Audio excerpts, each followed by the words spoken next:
आया है उत्तर कुंजी या जो भी भर्तियां होंगी उनके लिए जो ये फ़ायदेमंद हो सकता है। और कुछ और चीज़ें भर्तियों को लेकर के, नई शिक्षक भर्तियों को लेकर के, तो स्वागत है आप सभी साथियों का आपके अपने YouTube चैनल में। हम सीधा आपको लेके चलते हैं अपडेट की तरफ। देखिए, अगर सरकार ये कहती है कि हमने इतनी भर्तियां कर दी हैं कि कहीं स्कूल में ऐसा है ये नहीं है कि जहाँ टीचर ना हो, तो आपको पहला उदाहरण तो यहीं देख लो। बिना शिक्षक 35 स्कूलों में नए सत्र आज से शुरू हो चुके हैं। ये बरेली की है, कहीं दूर की नहीं है। बरेली नगर के सर्वाधिक 25 स्कूल जो है वो शिक्षक विहीन है, लेकिन सरकार ये कहता है कि हमारे यहाँ भैया शिक्षक और छात्र अनुपात बराबर है, कोई दिक्कत नहीं, भर्ती पूरी तरह से क्लियर है। और दूसरी अगर हम न्यूज़पेपरों की बात करें तो आपको दिखेगा 1.25 लाख पद खाली, नई भर्ती को कोर्ट में पहुंच गए हैं अभ्यर्थी। तो कुल मिला जुला के अगर ये कहा जाए कि भर्ती के लिए सीट ही पूरी तरह से रिजर्व है, सीट है नहीं, तो वो सीधा सीधा आपको दिख रहा होगा। लेकिन जाहिर सी बात है, जब नहीं करना होता तो उसके बहुत सारे बहाने होते हैं। आइए बात करते हैं हम आदेश पे, जिस आदेश के लिए आपने थंबनेल पे देखा था कि किस प्रकार से यह आदेश जो है सभी भर्तियों के लिए फ़ायदेमंद हो सकता है। इलाहाबाद हाई कोर्ट ने कहा कि एक ही चयन प्रक्रिया के तहत चयनित अभ्यर्थियों को चयन सूची के आधार पर सेवा वरिष्ठता पाने का अधिकार है।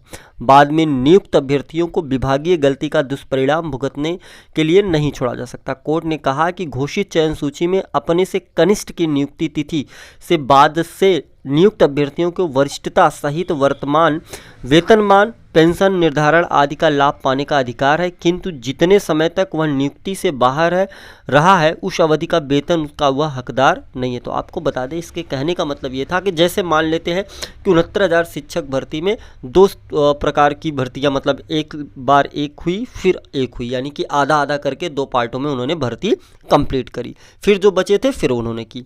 अब बचा कौन है? उत्तर कुंजी वाले। तो उत्तर कुंजी वाले अभी तक हुए नहीं। जब उत्तर कुंजी वालों की नियुक्ति होगी तो क्या सवाल ये उठता है कि जब प्रमोशन जैसी स्थितियां पैदा होंगी 2-3 साल बाद, या वेतनमान को लेकर के जो चीज़ें होंगी, तो उस समय ऐसा नहीं है कि आपने बाद में ज्वाइनिंग की है तो आपको वो चीज़ें नहीं मिलेंगी। आपको भी वही चीज़ें मिलेंगी जो पहले लिस्ट के लोग जो है पाएंगे, यानी जो उनको मिलेगा प्रमोशन जैसी वरिष्ठता सूची, वैसे आपको भी मिलेगी, चाहे आप कितने बाद में हो, क्योंकि आप उसी भर्ती का हिस्सा हैं। और जो गलती विभाग की है उसका जो है आपके ऊपर नहीं जो है वो किया जाएगा। आप यहाँ पे देखेंगे, यहाँ पे कहा गया है एकदम साफ शब्दों में कि जो विभागीय गलती है उसका आक्षेप जो है वो किसी अभ्यर्थी के ऊपर नहीं लगाया जाएगा, वो तो विभाग की गलती है। तो कुल मिला जुला के उत्तर कुंजी के जितने भी अभ्यर्थी हैं, अगर जरा सा भी दिमाग में ये चल रहा हो या किसी भी भर्ती को लेकर के कि भाई आधी भर्ती पहले हो गई, आधी कोर्ट में चली गई, अब वो बाद में होगी, तो हमें जो है वो वरिष्ठता सूची से अलग किया जाएगा, ऐसा कुछ नहीं है।